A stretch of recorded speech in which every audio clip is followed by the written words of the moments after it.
and Nixon talking about don't worry. And that's Richard Nixon, who was the president of the United States at the time. And it's so funny that Curtis says that because within a year's time or so, a couple years, Richard Nixon would have a whole lot to worry about.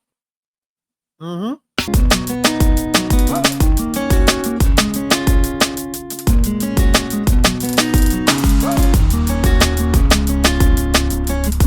On everybody, you're right on time for another ride on the Groove Line with your boy Chris Stevens. Hopefully you all are doing well out there. Want to thank you all for checking out Whispers Week last week as we honored Walter Scott Jr., the late Walter Scott Jr., and Scotty Scott and the entire Whispers group, talking about their best records and different things. It was a very successful week for us here on the Groove Line. A lot of interaction, a lot of views, a lot of this and that, and we thank you for that.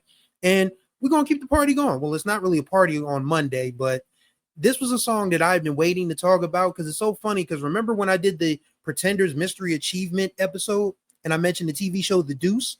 Well, for the first season of The Deuce, 71, where it was based in 1971, 1972, the theme song for that first season was the song that took Curtis Mayfield from the leader of the Impressions to arguably Curtis Mayfield as we know him. People knew who Curtis Mayfield was prior to Curtis coming out in November of 1970. That was the title of his debut album. But he starts this album off with this woman talking about, last night I was so depressed. And then I went and got the Bible and I turned to the book of Revelations. And if we started to read the Bible, and it was just like, okay. And then here comes Curtis with this loud echo. Sisters, niggas, Jews, whiteys, crackers, don't worry. If there's a hell below, we're all gonna go.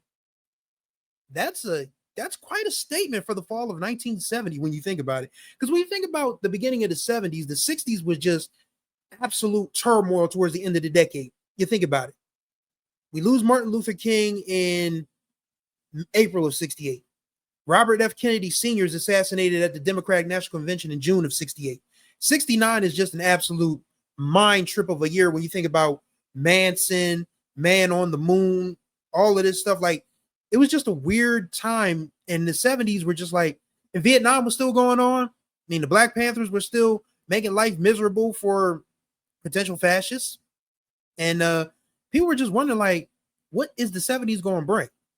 Especially from the music perspective, because you still had Motown was still popping at the time. Isaac Hayes had just released Hot Buttered Soul towards the end of 1969, so you started to get a taste of it. And of course, James Brown was still doing James Brown things. We'll hear more about James Brown in the 70s later on in this podcast.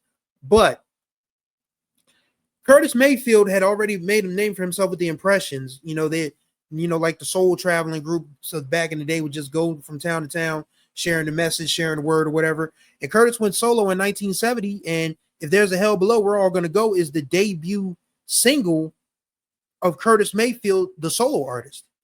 And I don't think it gets much more realer than a dude saying, you ain't gotta worry about it. It don't matter if you black, it don't matter if you white, it don't matter if you're a man or a woman. We all sinning out here. So if there is a hell, we all gonna be there. You, me, the person next to you, person across the street, person down the block, person in the next town over, person in the next city over, country, state, whatever. If we all, if nobody can say for sure where we going until we get there. But if it's like that, we all gonna be in the same damn place. So Curtis Mayfield saying that, that's a political statement in itself. It's pretty much telling people, like, you really don't have the right to judge anybody because everything is bad out here. One of my favorite lines in that song is something that I find myself saying just reading the news these days. Educated fools from uneducated schools. Snow, the pill and the dope. Like, we can talk about the instrumentation all day long because that's elite level instrumentation. When the woman in the begins to I was so depressed with that fuzz guitar, that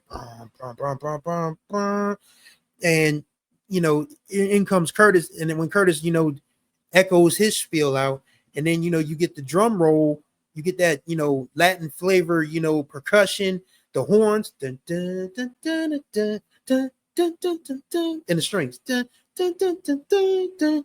Like, Curtis knew that going solo was going to be a risk for him because the impressions were so popular. I mean, We're a Winner had just done major numbers in 1969, a year before. So this was a dude who literally said, all right, I'm going to try and do this for myself. I'm still going to produce my guys. I mean, the impressions were still, they were on Kurt Time. They were one of the first acts on his label with Eddie Thomas, Kurt Time Records. So it wasn't like Curtis just left the impressions in the lurch. It was just like, I'm going to be Curtis Mayfield and see how this works out. And when you start an album off with, if there's a hell below, we're all going to go, you can't start off an album much better than that. You can't start off a solo career much better than that, because you're saying, this is what I'm putting down. Hopefully you pick it up. You can say what you want about this person, that person, or anybody else. Your righteousness is not as strong as you think it is. No one's sin is greater or worse than the other. We are all doing the same thing. And it's literally his commentary on the conditions of the day. Love balling, fussing, and cussing. Politicians, they're all political actors. The judge and his juries dictate the law that's partly flawed. Like, we're looking at that today with ICE and all of this other foolishness out here. And Nixon talking about don't worry. And that's Richard Nixon, who was the president of the United States at the time.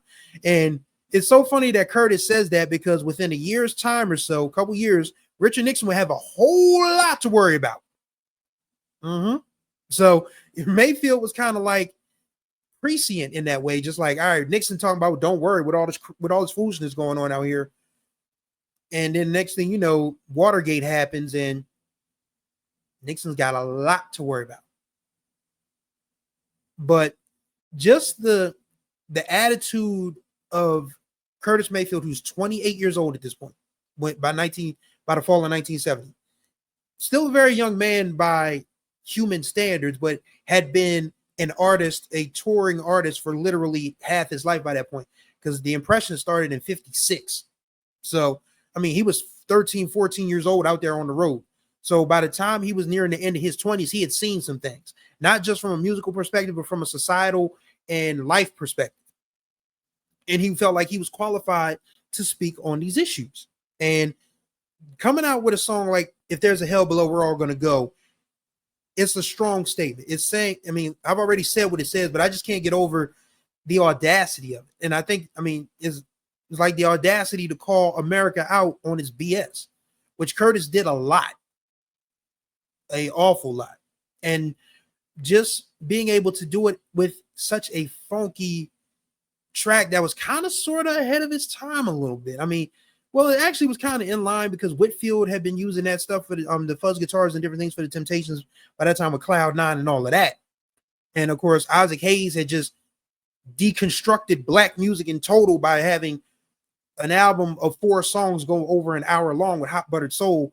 But Curtis just literally took everything that he had learned from the gospel circuit, everything he had done with the Impressions, his thoughts on American society, put them together and made just one of the greatest debut albums that anybody could ever make with Curtis, from start to finish.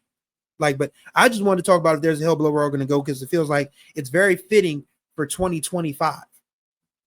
Because just look at the United States right now. Just look. There's a lot going on that you can say that is a 2025 problem, but if you do your history, you do your Googles, you can go back to 1970 and we're still going through the same stuff. The hatred for people that aren't white, drug problems. I mean, it may not be, people are still popping pills. I mean, I think weed being deconstructed helped a lot, because everybody feels like, oh, weed is a gateway drug. No, most weed heads that I know, because I'm drug free. I don't drink or smoke. I'm kind of square in that regard. I just am. But most weed heads I know, that's all they stick to. I've never seen a weed head just graduate to heroin. I've never seen one graduate to cocaine. I've never seen one graduate to crack. I've never seen one graduate to shrooms or LSD. Or do people even still do LSD in 2025? I don't know. Again, I'm a total square. My addiction is food and something else. But it takes 2 to tango with that. So I'll leave it at that. But yeah, just feels like, everything Curtis Mayfield said in 1970 still kind of fits in 2025, because We're still dealing with, you know, dictatorship and politics. We're still dealing with people being poor and not being able to fight out of poverty. We're still dealing with woeful education practices. It's probably one of those songs that you could just drop off in 2025, or you could drop 2025 off in 1970 when Curtis did this and say, yeah, it makes sense. And that's pretty much what Don't Worry If There's a Hell Below, We're All Gonna Go is all about. Just telling y'all, if you think that you're better than somebody else, you got another thing coming, buddy. And it's brilliant social commentary, which Curtis would be known for throughout his entire career in his life. And I just wanted to talk about that record because I was just thinking about it a lot, and I was like, yo, this, for one, it's a heater. I mean, again, it's got that Latin percussion, it's got the horns, the guitars, the strings. They're all working together to give this sort of like tour through the city, because you're literally just like, you can see yourself just like, you know, going through any block USA and seeing, you know, pimps, seeing ladies in the night, dudes on the corner shooting dice, others, you know, begging for money and all of that. And it's just like, you put that in 1970, you can put it in 2025, it still fits. And that's the genius of Curtis Mayfield. Like, his music outlasted him. Unfortunately, he passed away the day after Christmas, 1999, after, you know, spending the last 9 years of his life in a wheelchair thanks to that accident in New York City. But his career and his music and his legacy is secure. Just incredible musician, incredible artist, incredible social commentator. And we're all better for having been, and we're all better for being able to listen to Curtis Mayfield. Make no mistake about it. And that's going to do it for this ride on the Groove Line. Greatly appreciate y'all as always. I've been saying that I'm not going to do, you know, shows 2 days in a row, but tomorrow is a very special birthday for one of my favorite artists and musicians. So I'm going to honor her on her birthday. There's a hint. I'm sure you guys can pick that up as well. So thank you guys for riding with me on the Groove Line. All the contact information will be in the description below. If you want to catch up with us on social media, if you want to view the website, you want to become a Facebook fan, all of that stuff is there for you to check out. So thank you guys for riding with me. And until the next time we ride, may you find the groove, or may the groove find you.